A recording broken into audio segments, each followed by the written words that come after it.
When shall we three meet again? In thunder, lightning, or in rain? When the hurly-burly's done, when the battle's lost and won. That will be ere the set of sun. Where the place? Upon the heath, there to meet with Macbeth. I come, grey Malkin. Paddock calls. Anon. Fair is foul, and foul is fair. Hover through the fog and filthy air.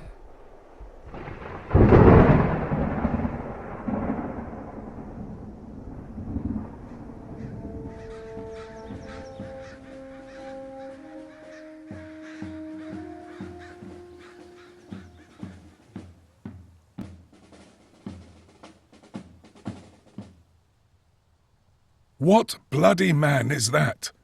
He can report, as seemeth by his plight, of the revolt, the newest state. This is the sergeant, who, like a good and hardy soldier, fought 'gainst my captivity. Hail, brave friend! Say to the king the knowledge of the broil as thou didst leave it. Doubtful it stood, as two spent swimmers that do cling together and choke their art. The merciless MacDonald, worthy to be a rebel, for to that the multiplying villainies of nature do swarm upon him. From the western isles of kerns and gallowglasses is supplied, and fortune, on his damned quarrel smiling, showed like a rebel's whore. But all's too weak, for brave Macbeth, well he deserves that name. Disdaining fortune with his brandished steel, which smoked with bloody execution, like Valor's minion, carved out his passage till he faced the slave, which ne'er shook hands nor bade farewell to him, till he unseamed him from the nave to the chaps, and fixed his head upon our battlements. O valiant cousin, worthy gentleman! As whence the sun gins his reflection, shipwrecking storms and direful thunders break, so from that spring whence comfort seemed to come, discomfort swells. Mark, King of Scotland, mark. No sooner justice had with valour armed compelled these skipping kerns to trust their heels, but the Norwegian lord, surveying vantage, with furbished arms and new supplies of men, began a fresh assault. Dismayed not this our captains, Macbeth and Banquo? Yes, as sparrows eagles, or the hare the lion. If I say sooth, I must report they were as cannons overcharged with double cracks, so they doubly redoubled strokes upon the foe. Except they meant to bathe in reeking wounds or memorize another Golgotha, I cannot tell. But I am faint. My gashes cry for help. So well thy words become thee as thy wounds. They smack of honour both. Go, get him surgeons. Who comes here? The worthy Thane of Ross. What a haste looks through his eyes. So should he look that seems to speak things strange. God save the king. Whence camest thou, worthy Thane? From Fife, great king, where the Norwegian banners flout the sky and fan our people cold. Norway himself, with terrible numbers, assisted by that most disloyal traitor, the Thane of Cawdor, began a dismal conflict, till that Bellona's bridegroom, lapped in proof, confronted him with self-comparisons, point against point rebellious, arm against arm, curbing his lavish spirit, and to conclude, the victory fell on us. Great happiness!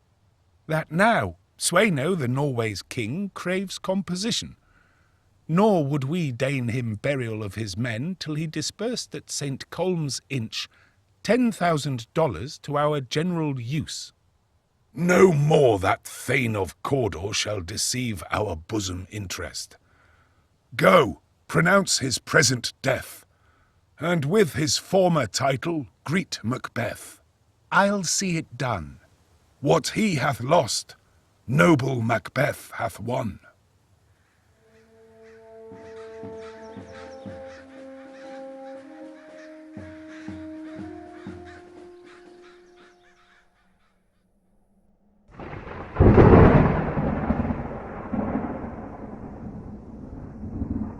Where hast thou been, sister? Killing swine. Sister, where thou? A sailor's wife had chestnuts in her lap, and munched, and munched, and munched. Give me, quoth I. Aroint thee, witch, the rump-fed Runyon cries. Her husband's to Aleppo gone, master of a tiger. But in a sieve I'll thither sail, and like a rat without a tail, I'll do, and I'll do. I'll give thee a wind. Thou art kind. And I another. I myself have all the other, and the very ports they blow, all the quarters that they know, I' the shipman's card. I will drain him dry as hay. Sleep shall neither night nor day hang upon his penthouse lid. He shall live a man forbid. Weary sennights 9 times 9 shall he dwindle, peak, and pine. Though his bark cannot be lost, yet it shall be tempest-tossed. Look what I have. Show me, show me. Here I have a pilot's thumb, wrecked as homeward he did come. A drum, Macbeth doth come. The weird sisters, hand in hand, posters of the sea and land, thus do go about, thrice to thine, and thrice to mine, and thrice again to make up 9. Peace, the charm's wound up. So foul and fair a day I have not seen. How far is't called to Forres? What are these, so withered and so wild in their attire, that look not like the inhabitants of the earth, yet are on't? Live you? Or are you aught that man may question? You seem to understand me, by each at once her chappy finger laying upon her skinny lips.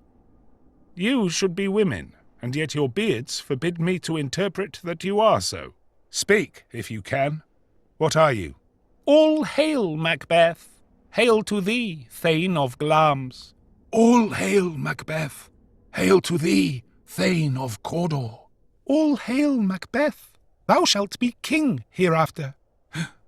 Good sir, why do you start, and seem to fear things that do sound so fair? I' the name of truth, are ye fantastical, or that indeed which outwardly ye show? My noble partner you greet with present grace and great prediction of noble having and of royal hope, that he seems rapt withal. To me you speak not. If you can look into the seeds of time, and say which grain will grow and which will not, speak then to me, who neither beg nor fear your favours nor your hate.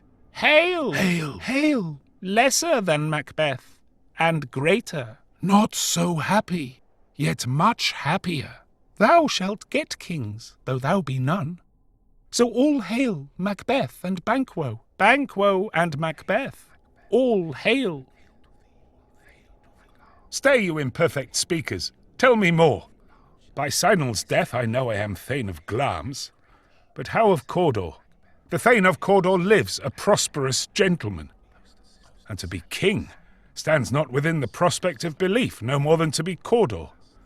Say from whence you owe this strange intelligence, or why upon this blasted heath you stop our way with such prophetic greeting.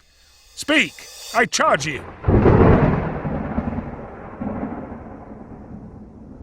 The earth hath bubbles, as the water has, and these are of them.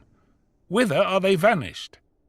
Into the air, and what seemed corporal melted as breath into the wind. Would they had stayed. Were such things here as we do speak about? Or have we eaten on the insane root that takes the reason prisoner?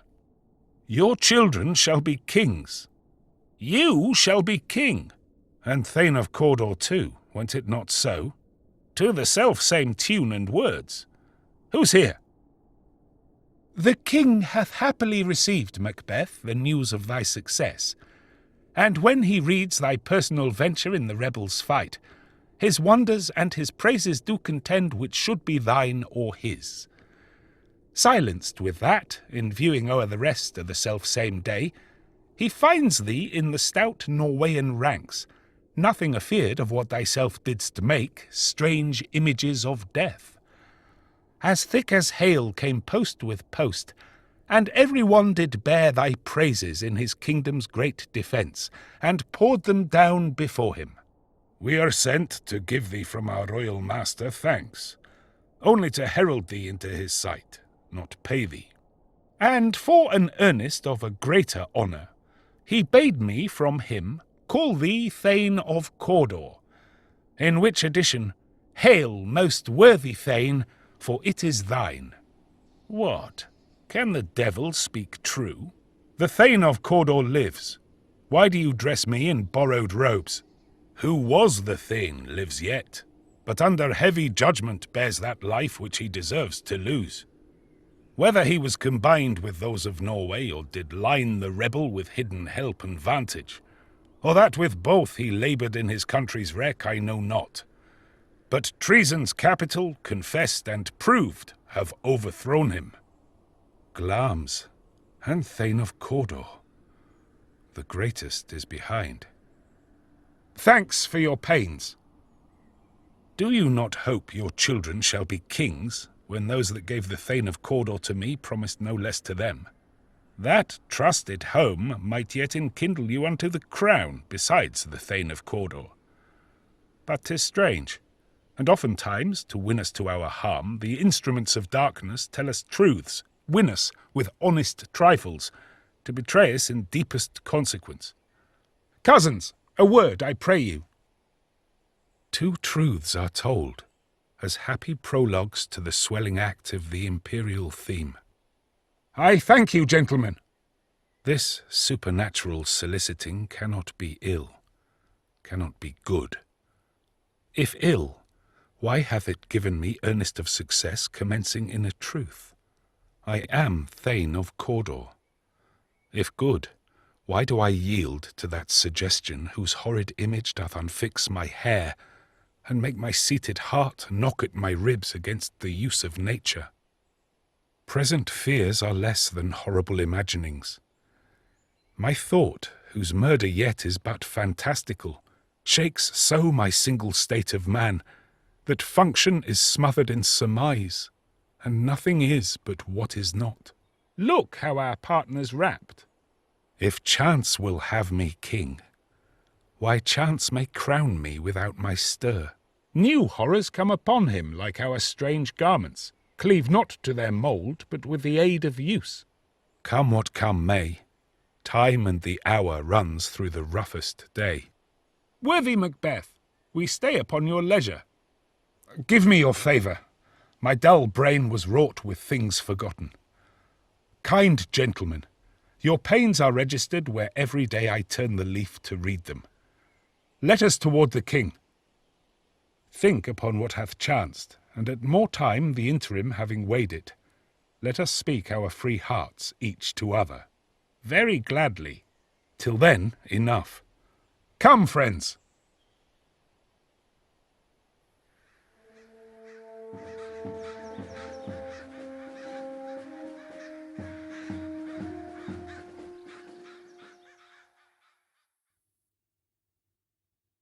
Is execution done on Cawdor? Are not those in commission yet returned? My liege, they are not yet come back. But I have spoke with one that saw him die, who did report that very frankly he confessed his treasons, implored your highness's pardon, and set forth a deep repentance. Nothing in his life became him like the leaving it. He died as one that had been studied in his death, to throw away the dearest thing he owed, as 'twere a careless trifle. There's no art to find the mind's construction in the face. He was a gentleman on whom I built an absolute trust. O worthiest cousin, the sin of my ingratitude even now was heavy on me. Thou art so far before, that swiftest wing of recompense is slow to overtake thee. Would thou hadst less deserved that the proportion both of thanks and payment might have been mine. Only I have left to say, more is thy due than more than all can pay. The service and the loyalty I owe in doing it pays itself. Your Highness' part is to receive our duties, and our duties are to your throne and state, children and servants, which do but what they should by doing everything safe towards your love and honour. Welcome hither. I have begun to plant thee, and will labour to make thee full of growing. Noble Banquo, that hast no less deserved, nor must be known no less to have done so. Let me enfold thee and hold thee to my heart. There, if I grow, the harvest is your own. My plenteous joys, wanton in fullness, seek to hide themselves in drops of sorrow. Sons, kinsmen, thanes, and you whose places are the nearest, know we will establish our estate upon our eldest Malcolm, whom we name hereafter the Prince of Cumberland, which honour must not unaccompanied invest him only, but signs of nobleness like stars shall shine on all deservers. From hence to Inverness, and bind us further to you. The rest is labour which is not used for you. I'll be myself the harbinger, and make joyful the hearing of my wife with your approach. So humbly take my leave. My worthy Cawdor. The Prince of Cumberland. That is a step on which I must fall down, or else o'er leap, for in my way it lies. Stars, hide your fires. Let not light see my black and deep desires. The eye wink at the hand, yet let that be which the eye fears when it is done to see. True, worthy Banquo. He is full so valiant, and in his commendation I am fed. It is a banquet to me. Let's after him, whose care is gone before to bid us welcome. It is a peerless kinsman.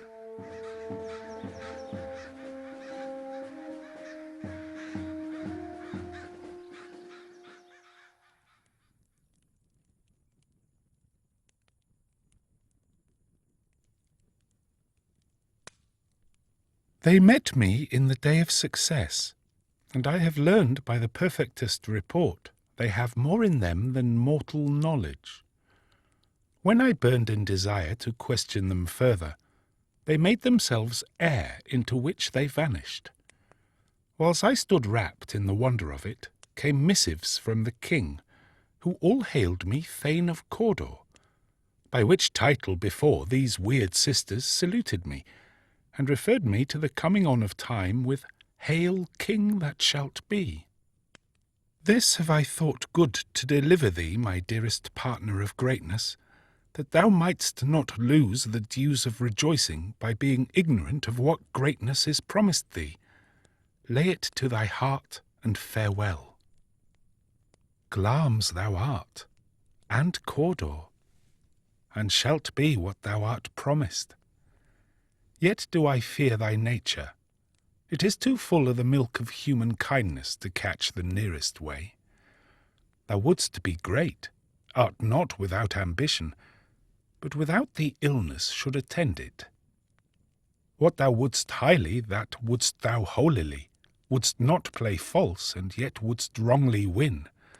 Thou'dst have great Glamis, that which cries, Thus thou must do if thou have it, and that which rather thou dost fear to do than wishest should be undone. Hie thee hither, that I may pour my spirits in thine ear, and chastise thee with the valour of my tongue, all that impedes thee from the golden round, which fate and metaphysical aid doth seem to have thee crowned withal. What is your tidings? The king comes here tonight. Thou art mad to say it. Is not thy master with him? Who wert so would have informed for preparation. So please you, it is true, our Thane is coming. One of my fellows had the speed of him, who almost dead for breath had scarcely more than would make up his message. Give him tending, he brings great news.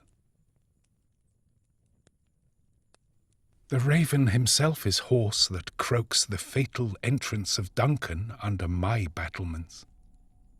Come, you spirits that tend on mortal thoughts, unsex me here, and fill me from the crown to the toe-top full of direst cruelty.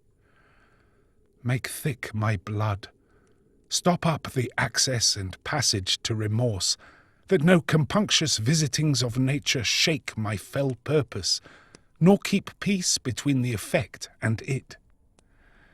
Come to my woman's breasts, and take my milk for gall, you murdering ministers, wherever in your sightless substances you wait on nature's mischief.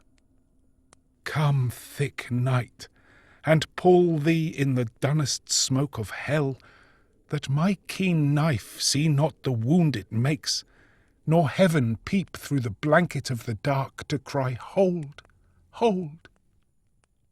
Great Glamis, worthy Cawdor, greater than both by the all-hail hereafter, thy letters have transported me beyond this ignorant present, and I feel now the future in the instant. My dearest love, Duncan comes here tonight. And when goes hence? Tomorrow, as he purposes. Oh, never shall sun that morrow see. Your face, my Thane, is as a book where men may read strange matters. To beguile the time, look like the time. Bear welcome in your eye, your hand, your tongue. Look like the innocent flower, but be the serpent under it. He that's coming must be provided for, and you shall put this night's great business into my dispatch, which shall to all our nights and days to come give solely sovereign sway and masterdom. We will speak further. Only look up clear. To alter favour ever is to fear. Leave all the rest to me.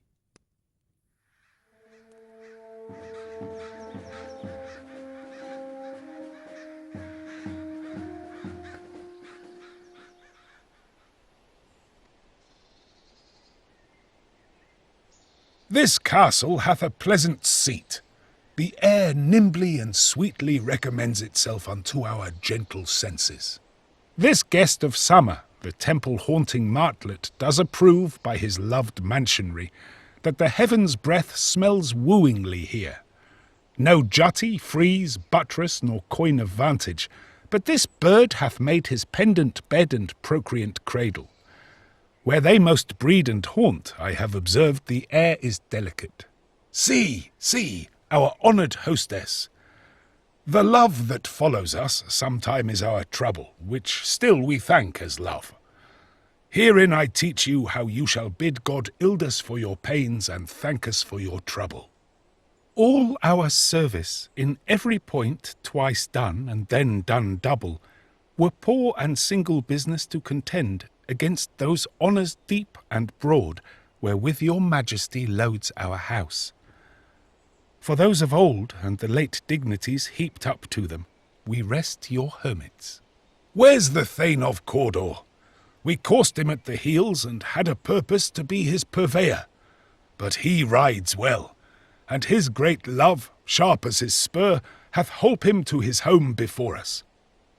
Fair and noble hostess, we are your guest tonight.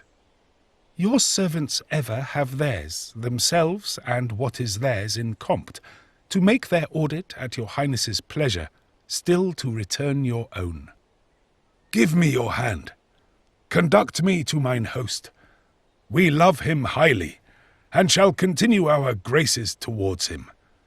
By your leave, hostess.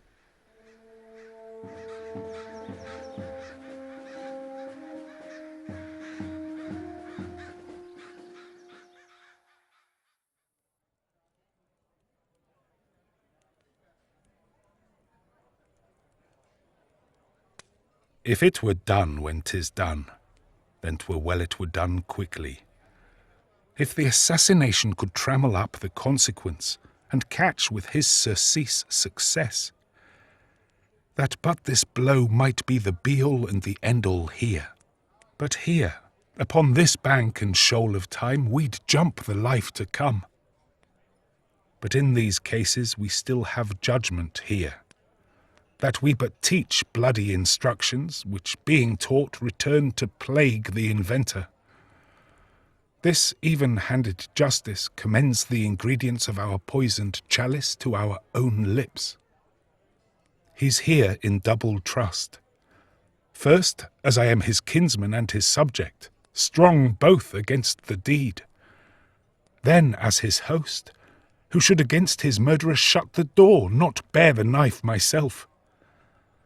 Besides, this Duncan hath borne his faculties so meek, hath been so clear in his great office, that his virtues will plead like angels, trumpet-tongued against the deep damnation of his taking off. And pity, like a naked newborn babe striding the blast, or heaven's cherubim horsed upon the sightless couriers of the air, shall blow the horrid deed in every eye, that tears shall drown the wind. I have no spur to prick the sides of my intent, but only vaulting ambition, which o'erleaps itself and falls on the other. How now? What news? He has almost supped. Why have you left the chamber? Hath he asked for me? Know you not he has? We will proceed no further in this business. He hath honoured me of late, and I have bought golden opinions from all sorts of people, which would be worn now in their newest gloss, not cast aside so soon. Was the hope drunk wherein you dressed yourself? Hath it slept since, and wakes it now to look so green and pale at what it did so freely? From this time such I account thy love. Art thou afeard to be the same in thine own act and valour as thou art in desire? Wouldst thou have that which thou esteem'st the ornament of life, and live a coward in thine own esteem, letting I dare not wait upon I would, like the poor cat i' the adage? Prithee, peace! I dare do all that may become a man. Who dares do more is none. What beast wast then that made you break this enterprise to me? When you durst do it, then you were a man. And to be more than what you were, you would be so much more the man. Nor time nor place did then adhere, and yet you would make both. They have made themselves, and that their fitness now does unmake you. I have given suck, and know how tender 'tis to love the babe that milks me. I would, while it was smiling in my face, have plucked my nipple from his boneless gums, and dashed his brains out, had I so sworn as you have done to this. If we should fail, we fail. But screw your courage to the sticking place, and will not fail. When Duncan is asleep, whereto the rather shall his day's hard journey soundly invite him, his two chamberlains will I with wine and wassail so convince, that memory, the warder of the brain, shall be a fume, and the receipt of reason a limbeck only. When in swinish sleep their drenched natures lie as in a death, what cannot you and I perform upon the unguarded Duncan? What not put upon his spongy officers, who shall bear the guilt of our great quell? Bring forth men-children only, for thy undaunted metal should compose nothing but males. Will it not be received when we have marked with blood those sleepy two of his own chamber, and used their very daggers that they have done't? Who dares receive it other? As we shall make our griefs and clamour roar upon his death. I am settled, and bend up each corporal agent to this terrible feat. Away, and mock the time with fairest show, False face must hide what the false heart doth know.